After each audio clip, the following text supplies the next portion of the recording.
네, 안녕하세요. 신바람 국어교실의 신바람입니다. 자, 오늘 배울 교과서는 교학사 2학년 1학기. 자, 벌써 대단원 5단원이네요. 다섯 번째 대단원의 두 번째 소단원 상황 맥락에 따른 이해에 대해서 배워보는 시간을 갖도록 하겠습니다. 자, 선생님과 공부할 때는 세 가지 준비물이 꼭 필요하다라고 이야기했었죠. 첫 번째는 공부하고자 하는 준비된 마음. 두 번째는 삼색볼펜, 세 번째 형광펜 준비가 되어 있으셔야지 수업에 참여할 수 있습니다. 자, 그럼 오늘도 열심히 공부해 주시기 부탁드리면서 112쪽 감문단부터 시작하도록 하겠습니다. 상황 맥락에 따른 이해라고 했습니다. 자, 바로 시작하시도록 하시죠. 수업하다 궁금한 것들이 있으면 메모해 주셨다고 꼭 질문하시기 바랍니다. 자, 그럼 시작합니다. 우리가 하는 말은 같은 말이라도 어떤 상황에서 했는지에 따라 그 의미가 달라진다. 즉, 대화나 글에서 말에 쓰인 상황은 그 말의 해석에 큰 영향을 미친다. 이와 같이, 자 보세요. 상황이 기억, 말의 뜻에 미치는 영향을 이해해야 다른 사람과 대화할 때 정확하게 말하고 들을 수 있다. 니은. 이게 뭡니까? 상황 이해가 그만큼 어떻다? 중요하다 이 소리죠. 상황 이해의 중요성. 자, 계속 가보도록 할게요. 자, 처음 부분의 소주제. 말에 쓰인 상황은 그 말의 해석에 큰 영향을 미친다. 말의 해석에 영향을 미치는 요소는 말이 쓰인 상황이 영향을 미친다라고 이야기했습니다. 상황 맥락의 개념 알기. 다음 말은 무슨 뜻일까? 잘한다. 우리는 잘한다는 말만으로는 그 정확한 뜻을 알 수 없다. 이 말의 정확한 뜻을 이해하려면 어떤 상황에서 한 말인지 알아야 한다. 운동 경기라는 친구에게 한 말이라면 칭찬과 격려의 뜻이 되고, 덤벙대다 어항을 깨뜨린 동생에게 한 말이라면 비난의 뜻이 된다. 비난의 뜻. 그러니까 잘한다라는 말이 무슨 표현이 되는 거죠? 그럼 반어법이 되는 거죠. 이와 같이 말을 할 때, 자, 이제 쳐보세요. 말을 할 때 그 말과 관련을 맺고 있는 상황을 상황 맥락이라고 한다. 자, 이게 뭡니까? 상황 맥락의 개념이에요.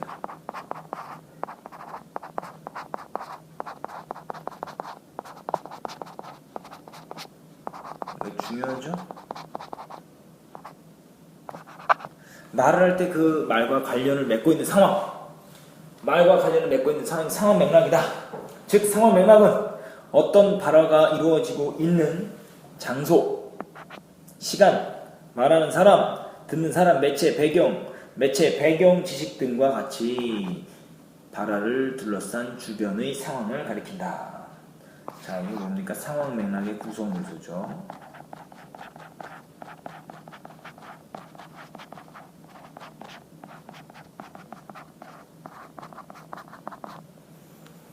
상황 맥락의 개념, 말을 할 때 그 말과 관련을 맺고 있는 상황, 상황 맥락의 구성 요소, 장소,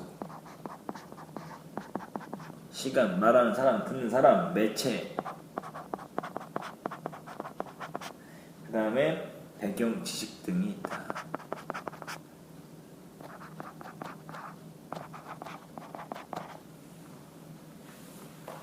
자, 다음 페이지 넘어가시죠. 113쪽입니다.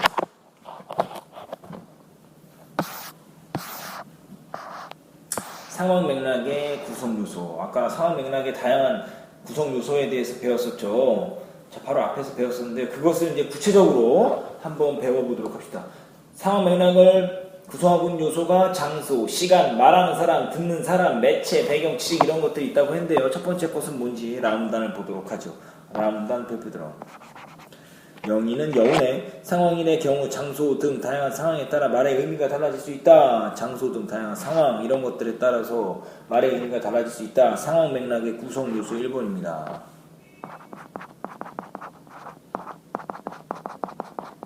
장소하고 다양한 상황이다. 예를 들어 연극 공연을 보면서 하는 말이라면 영희가 여우로 분장했다는 뜻으로 해석될 수 있다. 또는 각자 좋아하는 동물을 그리기로 한 경우에는 영희가 여우 그림을 그렸다는 의미가 된다. 그리고 영희가 얌체처럼 행동한 상황에서는 영희가 여우 같은 짓을 했다는 의미도 된다. 상황 맥락의 구성 요소 1번 장소 등 다양한 상황이다. 상황 2를 한번 보죠. 이 누나가 도와줄게. 상황 2는 대화 참여자의 관계에 따라 의미가 달라질 수 있다. 이 관계. 구성 요소 2번. 선후배나 친남매 관계는 말 그대로 선배나 또는 누나가 후배 또는 동생을 도와준다는 뜻이다. 그러나 만일 친한 동급생이어서 한 말이 나면 재담의 의미, 친구가 장난으로 이제 잘난 척하는 경우가 되겠죠? 그런 재담의 의미로 해석이 된다. 자, 끊을게. 자, 상황 3은 매체에 따라 의미가 달라질 수 있다. 매체. 요소 3번이죠. 상황 맥락의 구성 요소 3번 매체다. 즉 말하는 사람과 듣는 사람이 직접 대면한 경우에는 줄 따위를 자른다는 의미로 해석된다. 그러나 전화로 대화를 나누는 경우에는 통화를 마치며 하는 인사말로 해석될 수 있다. 상황 4에서는 대화를 나누는 사람들의 배경 지식이 상황 맥락에 구실한다. 자, 요소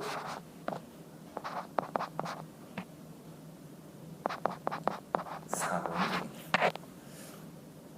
예를 들어 발목을 삐었다는 지성의 말은 성규의 요청을 거절하는 의미가 된다. 발목을 삔 상태에서는 야구를 할 수 없다는 점을 두 사람 모두 사전에 알고 있기 때문에 그 의미가 잘 해석될 수 있다.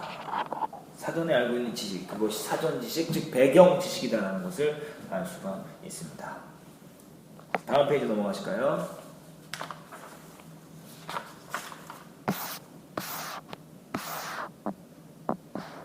소주제 한번 정리를 한번 해볼 필요가 있죠. 자, 영희는 여운해라고 발화를 했을 때 이것은 구성요소, 발화의 구성요소 뭐죠? 장소. 자, 이 누나가 도와줄게. 대화 참여자의 관계. 끊을게. 매체. 그 다음에 발목을 삐었어. 배경 지식. 이런 것들에 대해서 의미가 어떻게 달라지는지, 이런 달라지는 의미들을 잘 파악해 두셔야 합니다. 자, 이제 세 번째 부제목이 뭐죠? 상황 맥락이 대화와 글의 의미 해석에 미치는 영향은 어떠냐? 자, 대화나 글은 상황 맥락에 따라 다양하게 해석된다. 그러니까 상황 맥락이 굉장히 어떻다라는 거죠? 중요하다 이 소리예요. 즉 같은 말이라도 상황에 따라 의미가 달라지는 것이다. 그만큼 우리가 말을 하고 그것을 듣고 이해하는 데는 상황 맥락이 큰 영향을 미친다는 것을 알 수 있다. 자, 그것을 듣고 이해하는데 상황 맥락이 큰 영향을 미친다는 것을 알 수 있다. 예를 들어 소단원에 대해서 살펴보았던 다음 표현을 보자. 비가 오는구나. 이 말의 정확한 의미는 상황을 통해서 알 수 있다. 즉 상황에 따라 빨래를 걷으라는 말이 될 수도 있고 우산을 챙겨가라는 말이 될 수도 있고 소풍을 못 가게 되었다는 의미도 될 수 있다. 이처럼 상황 맥락은 말의 중의성을 없애주는 효과가 있다. 상황 맥락의 영향이다.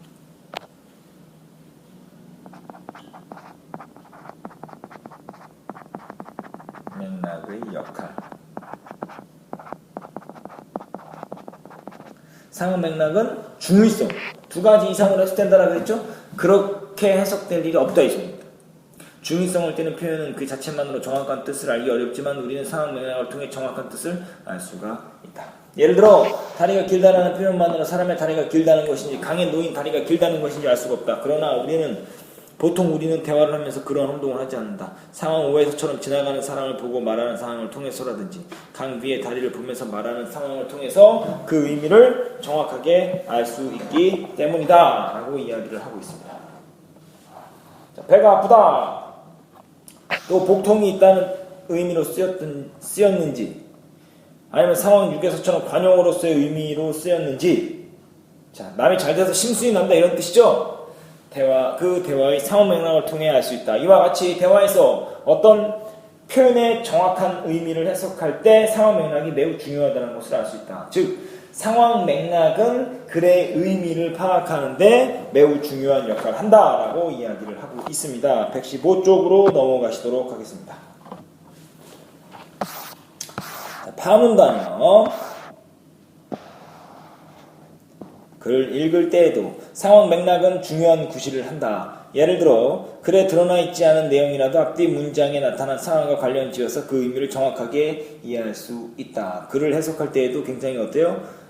도움을 준다 이 소리죠. 생일 축가를 부른 후 친구들은 가져온 선물을 다투듯이 꺼내놓았다. 하나같이 비싸고 좋은 것들이었다. 선물을 받은 영희는 입이 한방만해졌다. 그 광경을 지켜보던 경태는 선물을 꺼내려던 손을 슬그머니 도로 주머니 속으로 밀어 넣었다. 왜 밀어 넣었냐? 요거의 의미가 뭐냐?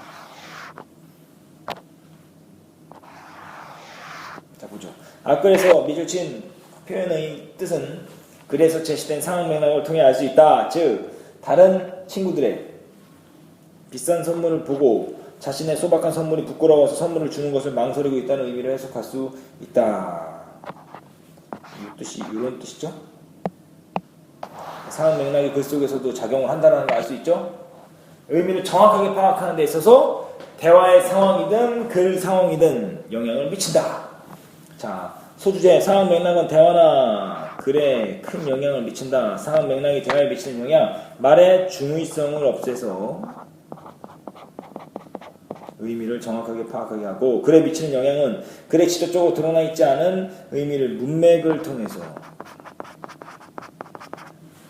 파악함으로써 글의 의미를 정확하게 이해할 수 있게 한다. 문맥이라는 것. 다시 말하면 문장 안에서 흐르는 맥, 그죠? 문장 안에서 흐르는 맥이라고 이야기할 수 있습니다.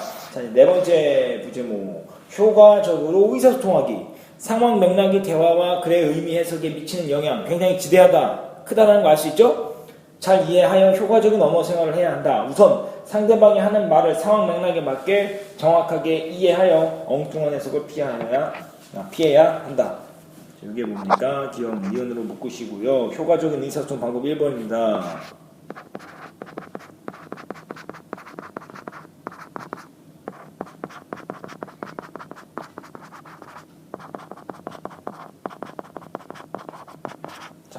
경미야, 어머니께서 걱정하시지 않니? 우리 엄마는 걱정 같은 거 잘 안 하세요. 자, 보세요. 위 그림을 늦은 밤까지 친구 집에 머물러 있는 경미에게 친구 어머니께서 말씀하시는 상황이라고 가정하자, 친구 어머니의 말에는 밤이 늦었으니까 그만 집에 가는 게 좋겠다 라는 의미가 들어있다. 그런데 우리 엄마는 걱정 같은 거 안 하신다는 경미의 대답은 상황 맥락을 제대로 이해하지 못한 결과이다. 효과적인 의사소통을 하기 위해서는 상황 맥락에 맞게 이해하고 대답해야 한다, 이 소리죠. 순조로운 대화를 위해서는 원활한 대화죠? 대화의 상황에 주목하는 것이 중요하다. 대화의 상황에 주목해라. 이게 뭡니까? 효과적인 의사소통 방법의 2번입니다.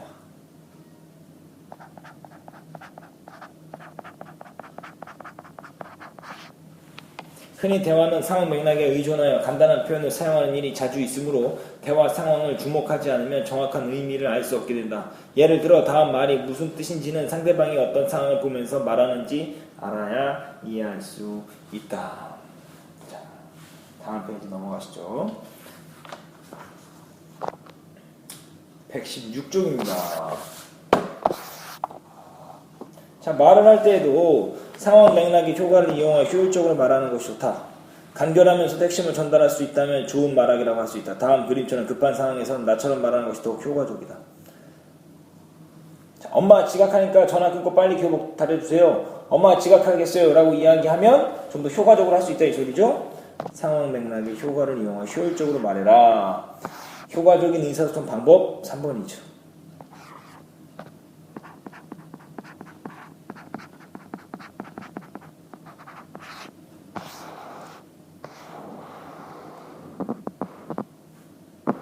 또한 상황 맥락을 이용하면 상대방의 기분을 상하지 않게 자신의 의견을 전달할 수 있다. 다음 대화를 보자. 영화 보러 가자. 싫어라고 말할 수 있고 시험이 있어라고 말할 수 있죠. 위 대화에서 가학생과 같이 직접적으로 말하는 건 상대방의 기분을 상하게 할 수 있다. 그러나 나학생처럼 대답할 경우 말한 사람은 상대방이 시험 준비로 시간이 없어 영화를 보러 갈 수 없다는 의미로 받아들이게 된다. 이 경우 직접적으로 거절한 것이 아니어서 말한 사람의 기분을 상하지 않게 할 수 있다라고 말하면서 상황 맥락을 이용하면 상대방의 기분을 상하지 않게 자신의 의견을 전달할 수 있다라고 이야기합니다. 효과적인 의사소통 방법 4번. 농담. 상황에 맞지 않게 말하면 상대방을 곤란하게 만들고 대화의 분위기를 깨뜨리게 된다. 어떤 예가 있나 한번 읽어볼게요. 효과적인 의사소통 방법 5번이죠.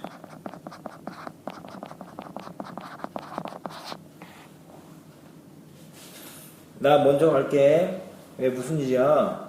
그럴 일이 좀 있어서. 무슨 일인데 말해봐. 다음 만화를 보면 친구가 말하기 곤란한 사정으로 먼저 가겠다고 하는데 꼬치꼬치게 그 이유를 캐묻고 있다. 이것은 친구가 처한 상황을 고려하지 못한 것이다. 이와 같이 범문단 별표입니다.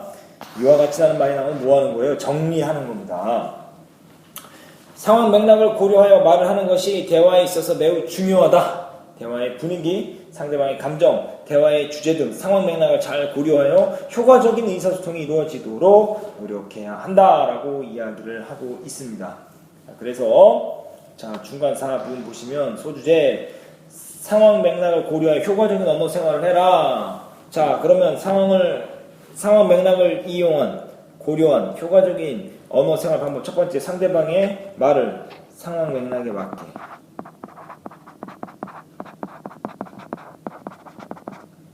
이해하여 엉뚱한 해석을 피하고 순조로운 대화를 위해서 대화의 상황에 주목하고 간결하면서도 핵심을 전달하고 상대방의 기분이 상하지 않게 자신의 의견을 전달하고 상대방을 곤란하게 만들고 대화의 분위기를 깨뜨리지 않도록 주의해야 한다라고 이야기하고 있습니다. 자, 그래서 오늘 배웠던 과목 정리를 한번 해보실까요? 117쪽입니다. 자, 교과 핵심 내용인데요. 자, 우리가 꼭 기억해둬야 되는 것들 상황 맥락이란 뭐냐? 요거 좀 정리해둬야 되겠죠. 상황 맥락의 개념을 정확하게 정리를 해두실 필요가 있습니다. 요거 좀 대표 쳐두시고요. 제가 중요하니까요. 상황 맥락을 구성하고 있는 요소는 뭐냐? 첫 번째 장소 등 다양한 상황, 두 번째 대화 참여자의 관계, 세 번째 매체, 네 번째 배경식. 요것이 무엇인지 의미가 어떻게 나눠지는지 좀 잘 기억해 두시고요. 또 하나 대화나 글의 의미 해석을 미치는 영향, 대화나 글 둘 다 어떻다? 크다라는 건 알 수 있는데 어떤 특징, 말의 중의성을 없앤다. 그리고 글에 직접적으로 드러나지는 의미를 문맥적으로 파악할 수 있다. 효과적으로 의사소통을 하는 방법 5가지가 있다는 거 꼭 기억해 두시길 바랍니다. 자, 그래서 오늘 배운 부분 여러분들 꼭 복습하시고요. 궁금한 부분이 있었다면 질문을 통해서 해결하시길 바랍니다. 댓글 또는 직접 질문이겠죠? 자, 오늘도 열심히 공부해 주셔서 감사합니다. 끝까지 경청해 주신 여러분께 축하해 그리고 감사의 박수를 보내드리면서 마치도록 하겠습니다. 다음 시간에 다시 만나요. 소년이여 야망을 가져라.